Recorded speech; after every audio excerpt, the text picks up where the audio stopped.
not a professional developer by any means, right? So I'm going to be doing this on my own too, and if I'm able to do it, I'm sure all of you guys will be able to do it, right? So if you're completely new to programming, you can skip to section 2 if you know what the basics of Web2 programming already are. But this section 1 is to understand what just the basics of programming are, right? And I'm going to be referring to a lot of lessons designed by LearnWeb3.io. This is sort of the principles of Web3 also, right? Composability. We don't want to repeat what's already been done in a great way, and I think LearnWeb3.io have designed these lessons in a great way already. So let's take a look here. What's this background knowledge of Web2, right? So we're basically going through what front end is and what back end is, right? These two important words that you need to remember. And keep in mind, I'm learning real time, right? So let's go through this. Front end is the interface with which a user interacts. So it's the website that you see, you can click on things, write stuff. Mobile apps, desktop apps, they're also front end interfaces. And focusing on web technologies, the website looks the same on Chrome, Firefox, Safari, all of this. It's because of web standards, right? So W3C sets standards and sets rules that all companies need to follow when designing a front end that users use. And you might have heard of these things before, right? HTML, CSS, JavaScript. These are standards designed by this W3C company, essentially. HTML is the language you use to visually place elements on your screen. This paragraph, buttons, this drop-down menu that they're referring to.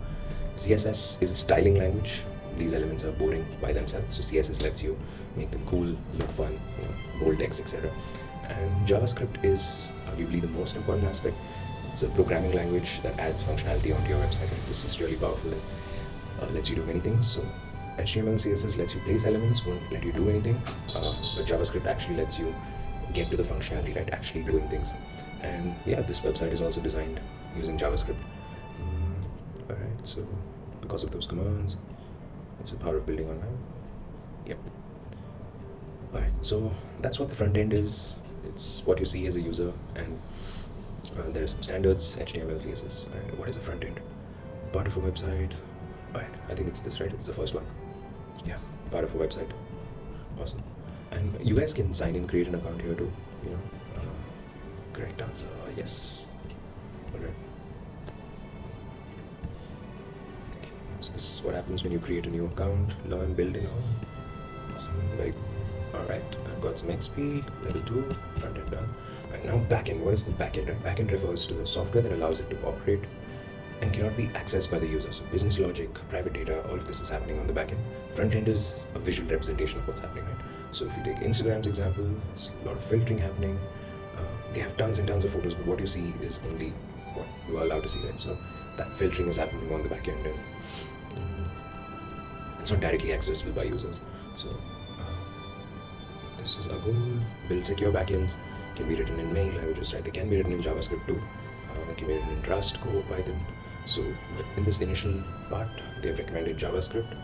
So for beginners, then yes, let's stick with JavaScript. What is backend? Not this. Yes, inaccessible to users. Correct. Right.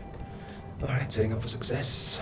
It's complex. I've tried learning development so many times and it's never stuck. It's not easy, but it is a journey, right? The best programmers I know have put in the effort and they really enjoy this magic of building new things using technology, right? So don't look at it as like a theory thing that you need to memorize. Enjoy the journey, learn, and ask questions. So head to their Discord server. You can ask us questions too, yeah. So that's the goal. Let's do it. Yeah, hell yes. Submit quiz. Oh, what? 60%? Oh no. Where? Did I get something wrong? Oh, maybe there's multiple correct answers, I guess. Whoops. Alright. What's front end? Oops. Damn, man. Okay, so maybe someone help me. If you guys are facing the same thing, I don't know. But yeah, I think my answers are correct.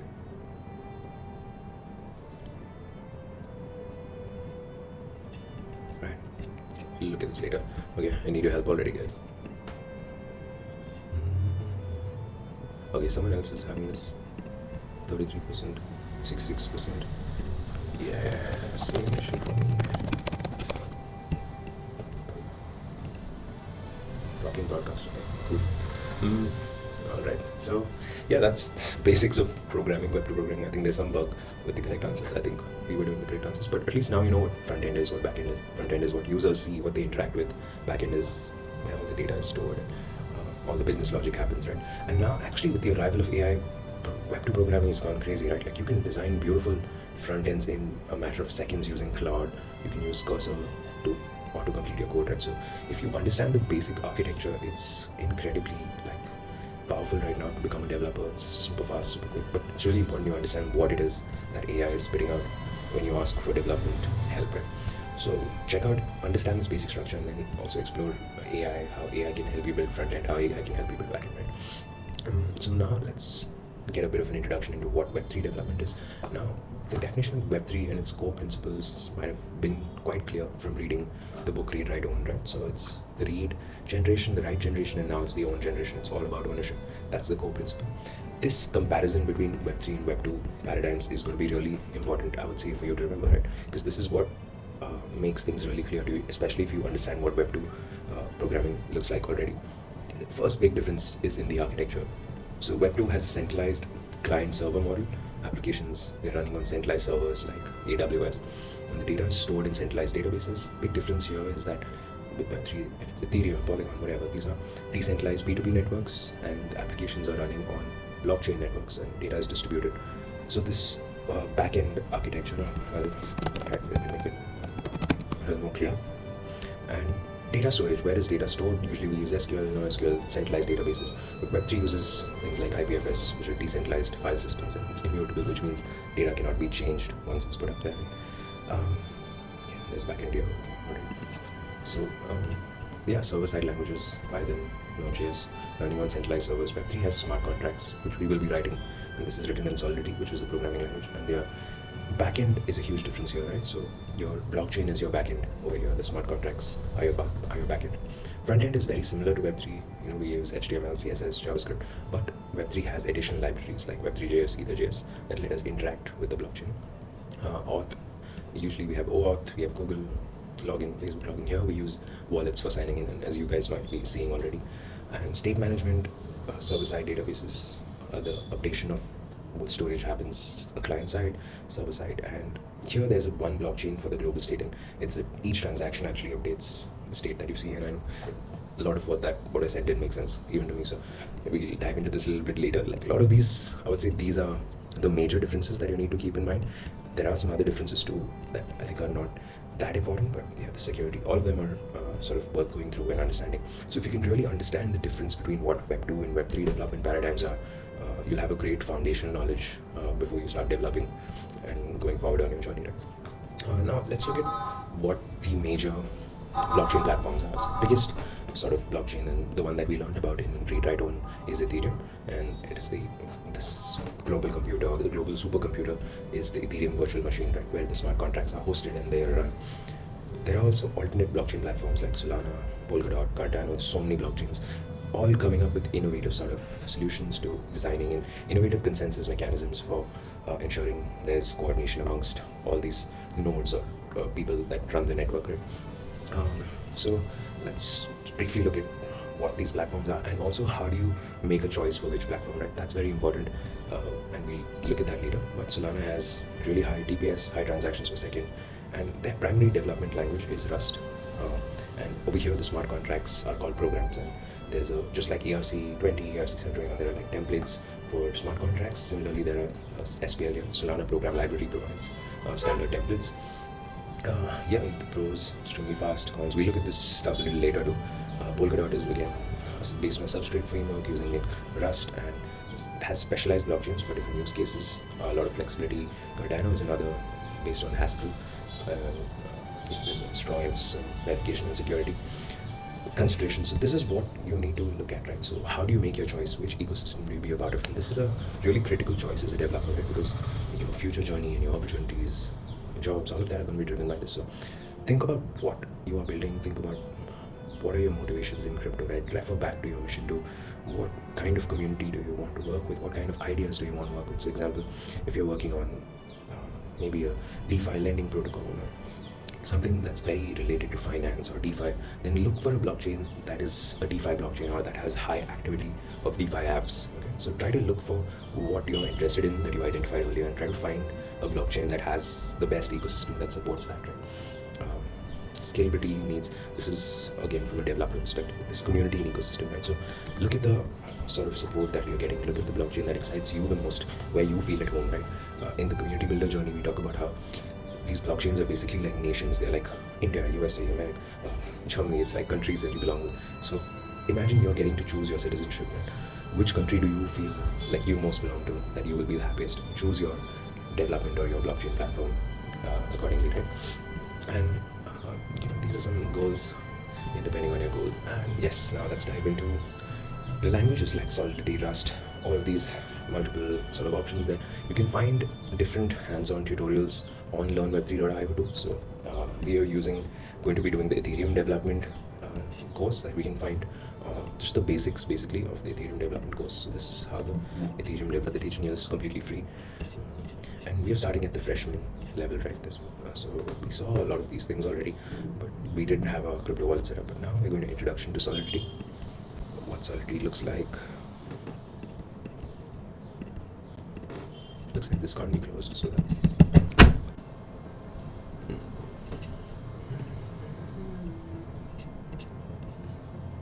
Okay, so Solidity is an object-oriented high-level language for implementing smart contracts designed to target the EVM.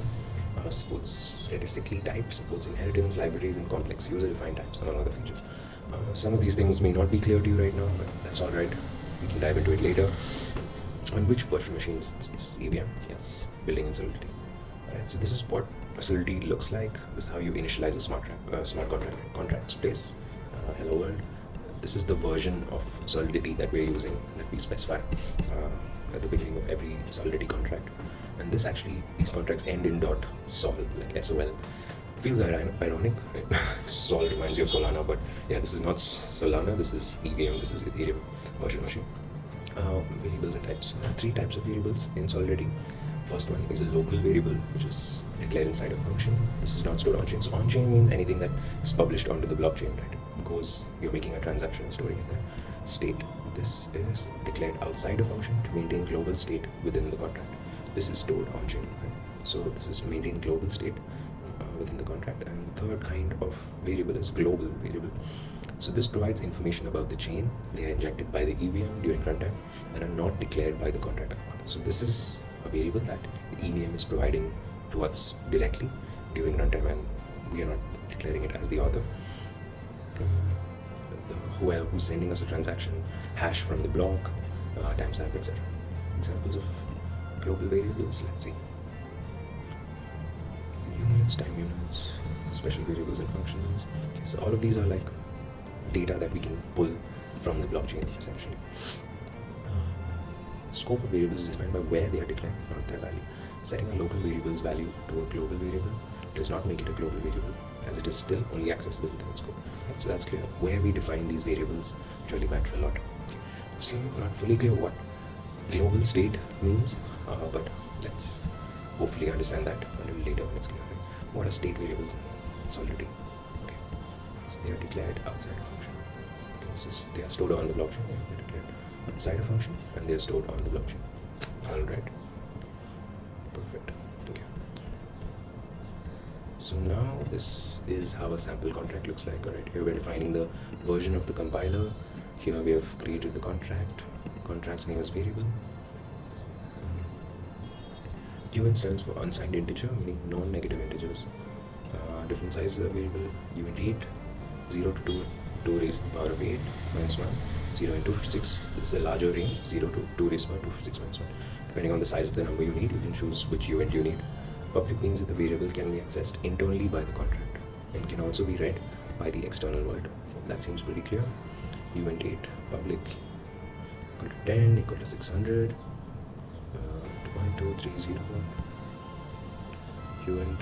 Okay, so if you don't have 256 mentioned here, then it's uint is by default 256. Negative numbers are allowed for int types. Alright, so if you need to store a negative number, then you use int and address.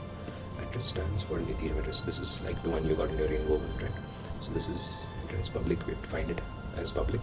So this can be accessed internally by this variable's content, and it can be accessed by the external world also. Boolean is basically true or false. It's kind of a variable. Default values. Unassigned variables have a default value in Solidity. Alright, so bool public default. Right, so if you declare a default boolean, then it's by default false. Default value for uint and int are 0, and default value for address is this 0x0000. Right? So that's our contract. There are some variables that we defined, and now function. We're writing this function to do something. Alright. So this is a local variable that we saw. Yeah, it's declared inside a function. This is not stored on chain. So this UI equal to 4, 5, 6 global variables. Alright, so which address? So basically now this function can be called by an external address too. So which address is calling this function, right? So message.sender stores that value in this address variable that we create, address sender, and timestamp is of the block is also stored in this uint variable.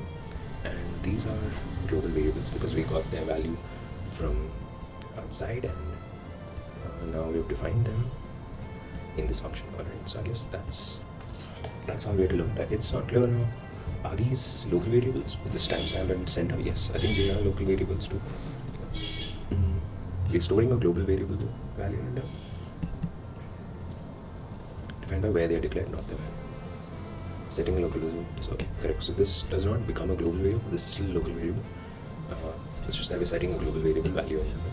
Uint stands for unsigned integer. What's range of uint? 8 is default value is false. Address is 0. Okay. Functions, loops, and if else. Right, now define the compiler version. We'll be using we've created a new contract called conditions, and this is a state variable to store a number. Okay. Alright, so when you add this public definition is when it becomes a state variable. If you didn't have this, sorry, let's just take some uint, sets the state variable now. Okay, name of the function is set, takes, okay, it has an argument that you can accept, and sets the variable now. Okay, this is a state variable.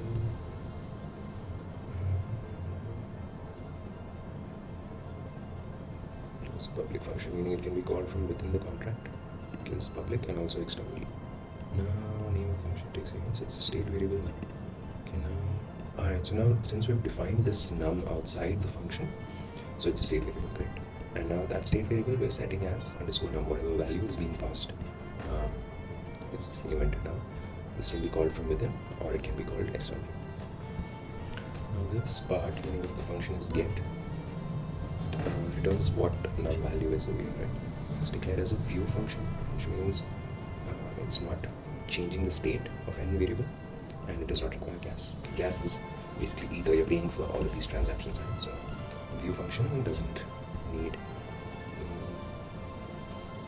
gas.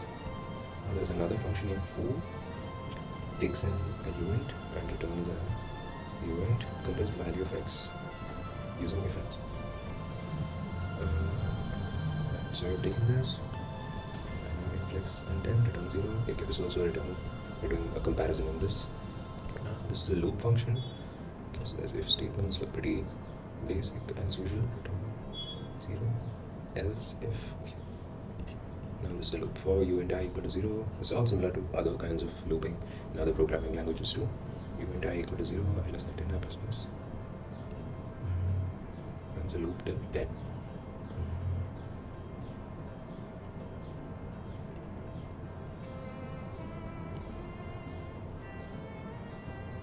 So we start with 0, 0 is less than 10,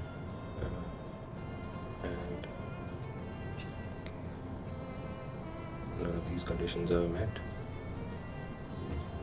So it becomes 2, then 3, okay. 3 becomes 4, becomes 5, and then it exits. That's a function. What's the significance of public keyword in the function definition? So a function can be called from within the contract and also external. What is the significance of view keyword? Means the function can't change the state of the contract.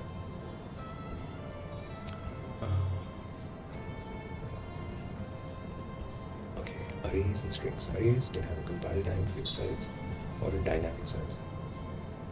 What does that mean? Contract array can have a fixed size that we define, or it can have a dynamic size. So this is a string variable defined.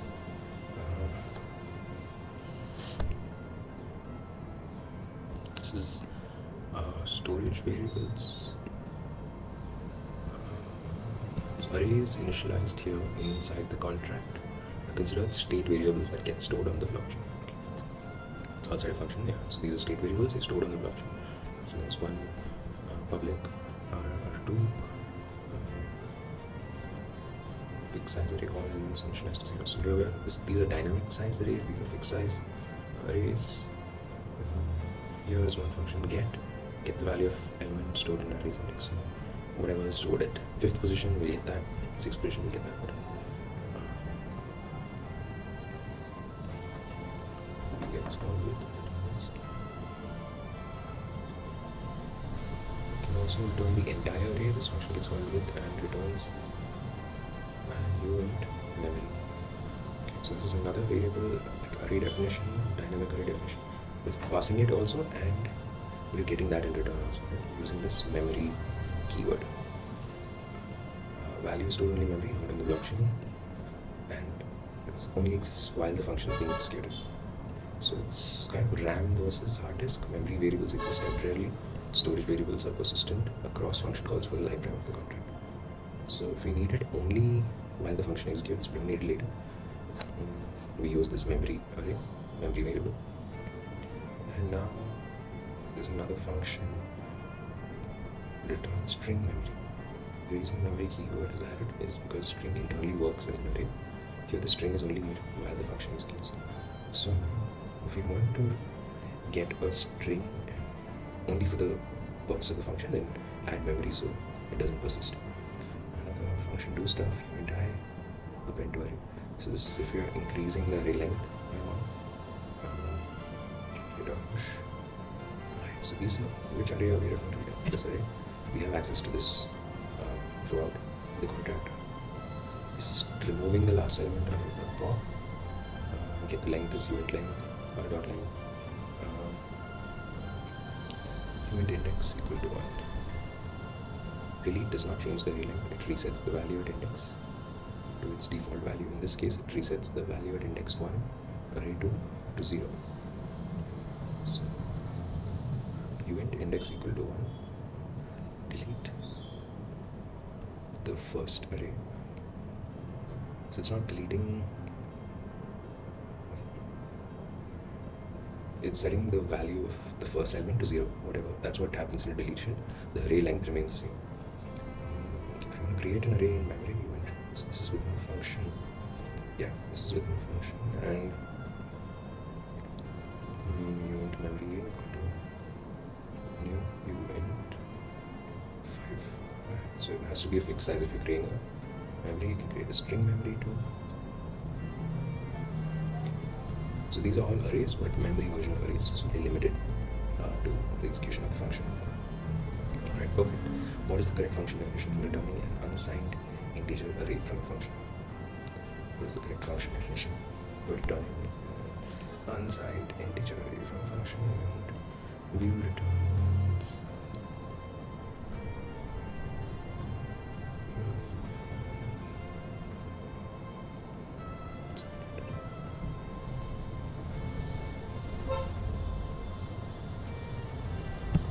I think it should be the same because we want it only for the scope of this function.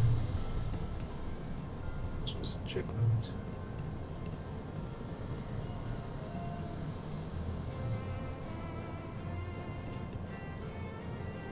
To get the length of an array, array.length. To add an element, and.push. What is message.sender? Address of the caller. The value of block.coins.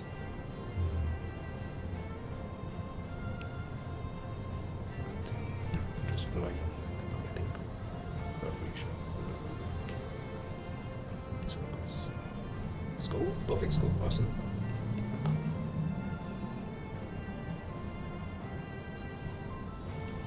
Alright, so that was introduction to Solidity.